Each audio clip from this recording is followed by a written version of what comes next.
जय हिंद साथियों, नमस्कार। मैं प्रासर मुनि आपका स्वागत करता हूं द नॉलेज बिहार पे। और देखिए, अभी जो भारत के 8 नेवी पर्सनल्स को जो कतर के द्वारा फांसी की सज़ा सुनाई गई है, उसको लेकर के सरकार में और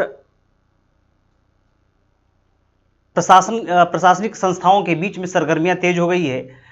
और अभी जो है आप देख सकते हैं कि भारत के विदेश मंत्री एस जयशंकर ने ओमान के विदेश मंत्री से और सऊदी अरेबिया के विदेश मंत्री से बातें की है।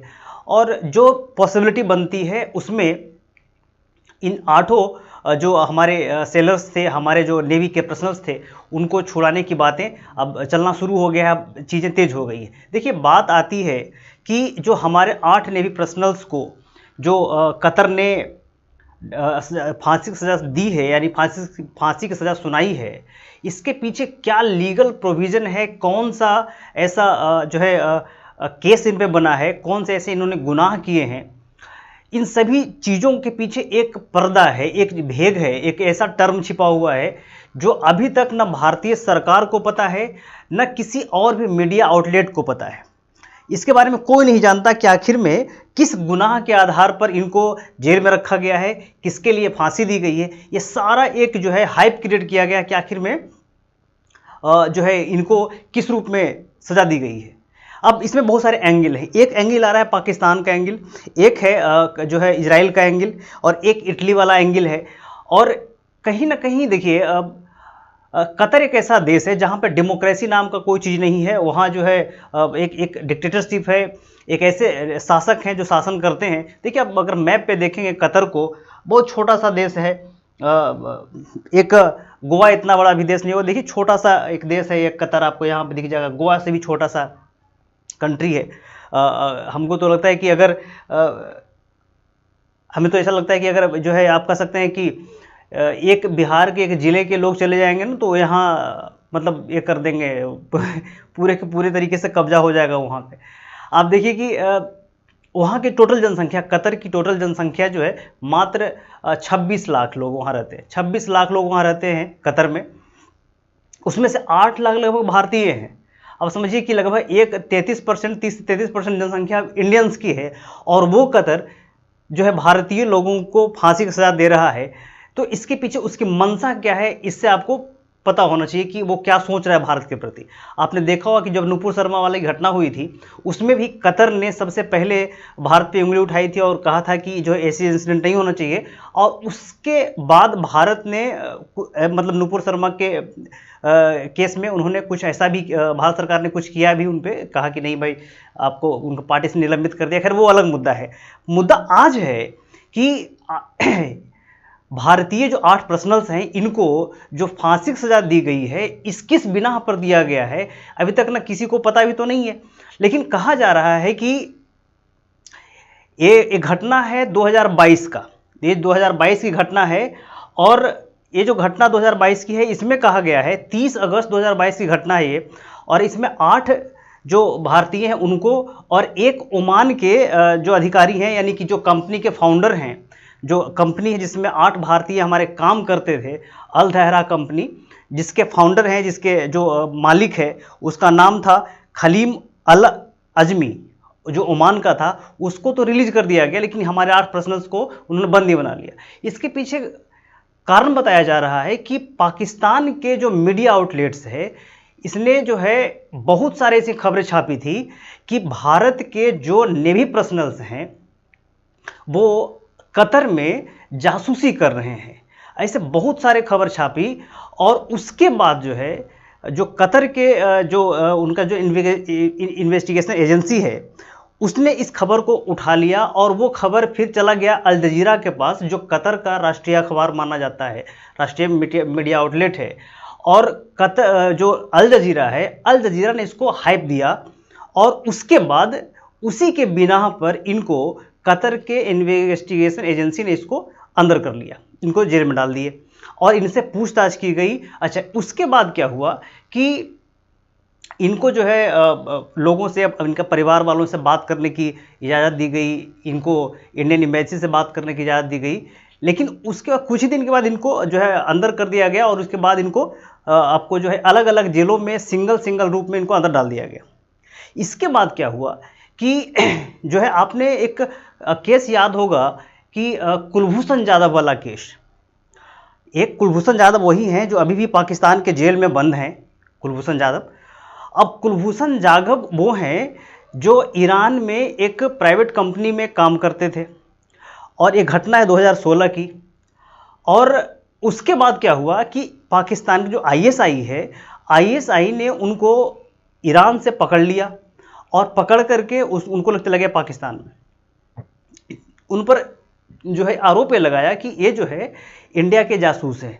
अच्छा, अब पाकिस्तान क्या कहता है कि इसको हमने पकड़ा है, कुलभूषण जाधव को हमने पकड़ा है बलूचिस्तान से, और उनको पकड़ कर ले गए वो, और 2017 में पाकिस्तान के क्रिमिनल कोर्ट में, यानी कि पाकिस्तान की जो मिलिट्री कोर्ट है, उसमें कुलभूषण जाधव को फांसी की सज़ा सुना दी। उसके बाद आपने देखा कि 2019 में भारत ने उनको ले गया इंटरनेशनल मतलब court of justice the Hague में, और वहाँ जाकर के इंटरनेशनल कोर्ट में उनको फिर सज़ा को स्टे किया। अभी भी बेचारे पाकिस्तान में ही हैं। अच्छा, एक मामला और उठता है, वो है आपका एक बंदा और था जो पाकिस्तान में ही भी हैं। बाद में उनको पाकिस्तान छोड़ा भी, लेकिन मतलब इतना टॉर्चर किया कि उनकी हालत थोड़ी ख़राब हो गई। तो पाकिस्तान के जो आईएसआई है, कहीं ना कहीं उसका हाथ उसमें नज़र आता है। अच्छा, अब पाकिस्तान के आईएसआई ने आरोप क्या लगाया था, यानी कि पाकिस्तान की मीडिया जो आउटलेट्स है, वो जो हमारे 5 जो नेवी के जो जवान हैं या जो रिटायर्ड नेवी ऑफिसर हैं, उन पे आरोप क्या लगाया, आरोप ये लगाया था कि देखिए हुआ क्या था कि 2020 में कतर और इटली के बीच में एक जो है एक समझौता हुआ था। उस समझौते में कहा गया था कि इटली जो है वो कतर के लिए एक सबमरीन बनाएगा, एक पनडुब्बी बनाएगा, और पनडुब्बी में जो है काफ़ी हाईटेक चीज़ें होगी, हथियार हो गए, बहुत सारे और यंत्र लगाए जाएंगे, ताकि जो पर्शियन गल्फ में जो है मतलब अपना सिक्योरिटी पर्पस को पूरा कर सके, एक कतर में। अच्छा, अब ये जो है सबमरीन का जो बात चल रहा था, सबमरीन के डेवलपमेंट की बात चल रही थी, तो इसी की खुफिया जानकारी के लिए जो है, इसी की खुफिया जानकारी के आरोप में इनको अंदर किया गया, ऐसा मीडिया आउटलेट्स का कहना है। अच्छा, दूसरी बात यह है कि जानकारी इंडिया को देनी थी कि कहीं और को देनी थी, तो पता चला कि ये जो जानकारी है वो देना है इजराइल को।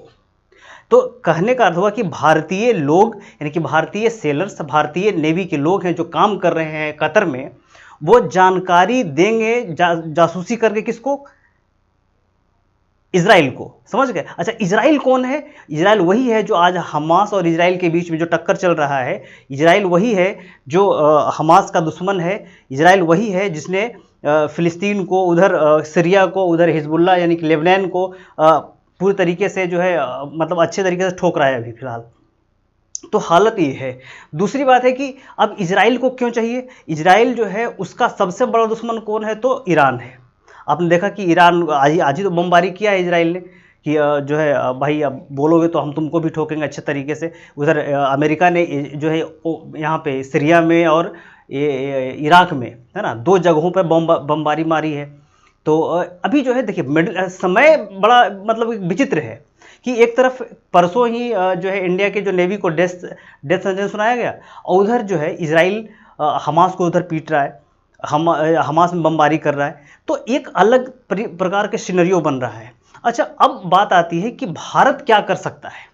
क्या भारत जो है इस जो फैसले को चुनौती दे सकता है इंटरनेशनल कोर्ट ऑफ जस्टिस में? क्या भारत जो है डिप्लोमेटिक रूप से इसको डील कर सकता है? क्या भारत जियोपॉलिटिकल स्ट्रैटेजिक रूप से कतर के साथ डील कर सकता है? देखिए, कतर और भारत के जो रिश्ते हैं काफ़ी अच्छे माने जाते हैं, क्योंकि भारत और कतर के बीच में लगभग 15 बिलियन डॉलर का ट्रेड है। भारत जो है लार्जेस्ट एक्सपोर्टर, 4th रैंक का इंडिया है, और थर्ड रैंक का बायर है। तो इतना बड़ा एक्सपोर्ट करता है, इंपोर्ट करता है भारत, तो भारत की थोड़ा सी क्रेडिट है वहाँ पे। भारत के प्रथम प्रधानमंत्री जो है जो विजिट करने वाले हैं कतर में, वो है मनमोहन सिंह। उसके बाद 2018 में मे भी 2018 में मोदी जी गए, और पिछले 1 साल के अंदर में हमारे जो विदेश मंत्री हैं एस जयशंकर, वो 3 बार जा चुके हैं कतर में। ठीक। अच्छा, अब जो है बात आती है कि भारत अब डील कैसे करेगा? अब डील करेगा, अब बोले तो कि पहला जो है उनको या तो केस को हम उठा के लेके जाएं international court of justice the Hague में, वहाँ हम इसको जा करके मामला उठाएंगे। भाई फांसी का मामला है, हम लोग किसी को छोड़ते नहीं, और खास करके अपने आदमी है, हम लोग दूसरे दुनिया में तो मदद करते हैं, अपने आदमी को छोड़ कर सकते हैं। अभी देखिए कि जैसे ही इजराइल हमास के बीच में वॉर हुआ, हम लोगों ने ऑपरेशन अजय लॉन्च कर दिया, ऑपरेशन गंगा जो शुरू हुआ था यहाँ पे रूस और यूक्रेन के बीच में। तो हमारे 8 लोग हैं और हमको वो बाहर से ला करके रेवेन्यू देते हैं, भाई हम लोग छोड़ के सकते हैं उनको। तो भारत कर सकता है पहला, या तो अगर डिप्लोमेटिक रूप से बात हो तो हम लोग उसको अलग दूसरे कोर्ट में लेके जाएंगे, इंटरनेशनल कोर्ट ऑफ जस्टिस में।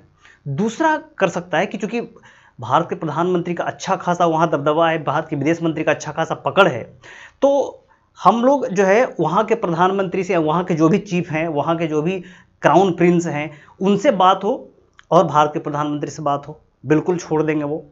अच्छा, तीसरा बात हो सकता है कि देखिए अभी हमास ने 2 अमेरिकन नागरिक को अभी छोड़ा है, और अमेरिका से जो है कतर का अच्छा पड़ता है, अच्छा दोस्ती है।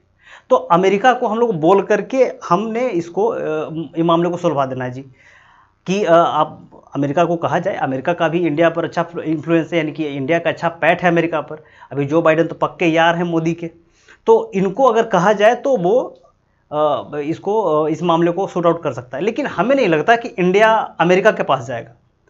अभी चूंकि इंडिया सुपर पावर है इस खित्ते में, इस इलाके में, तो इंडिया का खुद का दबदबा है, सऊदी अरेबिया में दबदबा है, मतलब यूएई में दबदबा है, कतर तो पिद्दी सा है, और इसकी औकात नहीं है कि हमारे नागरिकों को वो डेथ सेंटेंस दे सके।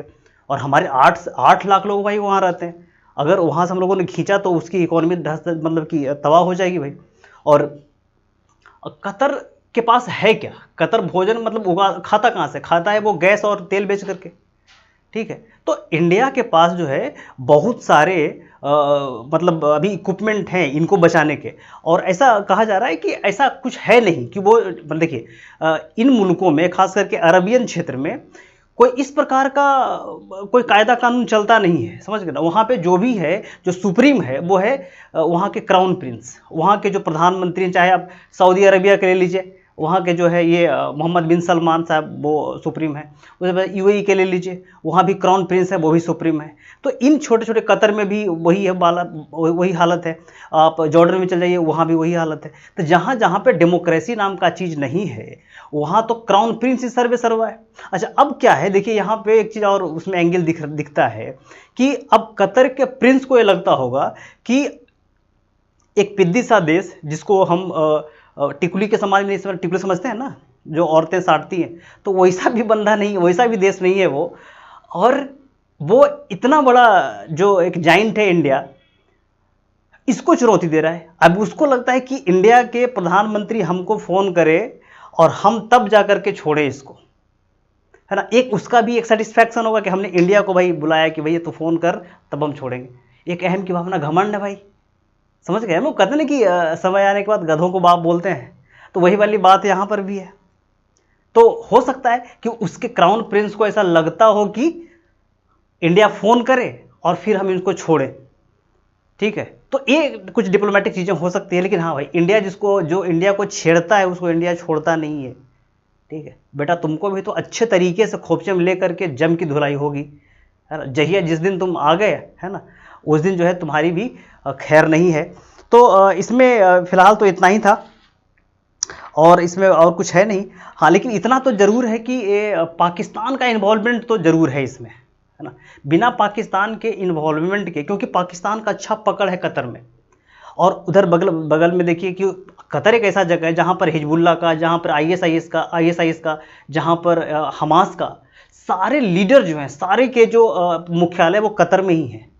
तो कतर शुरू से ही टेररिस्ट का समर्थक रहा है, ठीक है। और भाई ये जो 8 डेथ सेंटेंस हुआ है, 8 जो फांसी सजा हुई है भारतीयों को, इसके बारे में तो उन लोगों से डिस्कस हुआ ही होगा कि भाई ऐसी चीज़ें हैं। और चूँकि इंडिया का अभी मतलब फुल टू समर्थन इजराइल की तरफ है, वो अलग बात है कि बाद में इंडिया ने फ़िलिस्तीन को भी कहा कि ठीक है गाज़ा में हम जो है ऐड भेजेंगे, हम 2 नेशन थ्योरी में बिलीव करते हैं, वो अलग बात है। लेकिन हाँ, इंडिया का तो समर्थन शुरू में रहा है इजराइल की तरफ। तो इसको लेकर के भी जो है हो सकता है कि बाकी आतंकवादी संगठन जो हैं वो यही टाइम चुने होंगे, और ये टाइम चुन करके 8 भारतीयों को डेथ सेंटेंस मतलब तुरंत ट्रायल शुरू, मतलब कि कौन ऐसा जुर्म कर दिया भाई, किसी को गोली थोड़े मारी है इन्होंने कि जो है एक बार 8 के 8 को सुना दो। अच्छा, अब 8 के 8 को मतलब सब अलग अलग कैटेगरी में काम करते हैं और सबको अलग अलग कैटेगरी में भी एक ही सजा, मौत की सजा। देखिए, जो जानकार बताते हैं कि जो सऊदी अरेबिया वगैरह में काम कर चुके हैं, वो लोग कहते हैं कि देखिए सऊदी अरब में या फिर जितने भी अरब ममालिक हैं, अरब देश हैं ना, वहाँ पर कानून नाम का कोई चीज़ नहीं होता। वहाँ पर वो अलग तरीके का काम करते हैं, अलग तरीके से कानून बनाते हैं। उनका एक ही चीज़ है कि अपने लोग उनके होते हैं, उनके लिए कानून अलग होता है, और जो बाहरी लोग होते हैं ना, उनके लिए कानून अलग होता है। वहाँ जितने भी फांसी की सज़ा होती है, वहाँ जितने भी और भी सज़ाएँ होती है, किसी का हाथ काट लेते हैं, किसी का गोड़ काट लेते हैं, भाई तो इस्लामिक स्टेट मतलब इस्लामिक राज्य जैसा, यानी कि शरिया कानून जैसा वो वहाँ पे व्यवहार होता है। और जितनी भी सज़ाएँ होती है वो सब जो बाहरी लोगों के लिए होती है, मतलब कि जो उनके अपने लोग हैं उनके लिए नहीं, उनके अपने लिए दूसरे कानून हैं, उनके लिए मतलब थोड़ा सा लिबरल कानून होते हैं। जो भी सज़ाएँ होती है वो बाहरी लोगों के लिए होती है। तो जो है देखिए इसमें इतना ही था। और जैसे इस पे और कुछ, चूँकि देखिए अब भारतीय जो ईएमआई है, यानी कि जो एक्सटर्नल मिनिस्ट्री ऑफ इंडिया है, वो एक्टिव हो गई है। चूँकि अब अभी जो है एक घंटे पहले की बात है, जो शंकर साहब का बयान भी आया था कि हम पूरी तरीके से इसमें अब जो है इन्वॉल्वमेंट हैं, और बहुत सारे लोग, बहुत सारी एम्बेसी से बात भी हुई है, बहुत सारे विदेश मंत्री से बात भी उन्होंने की है अरब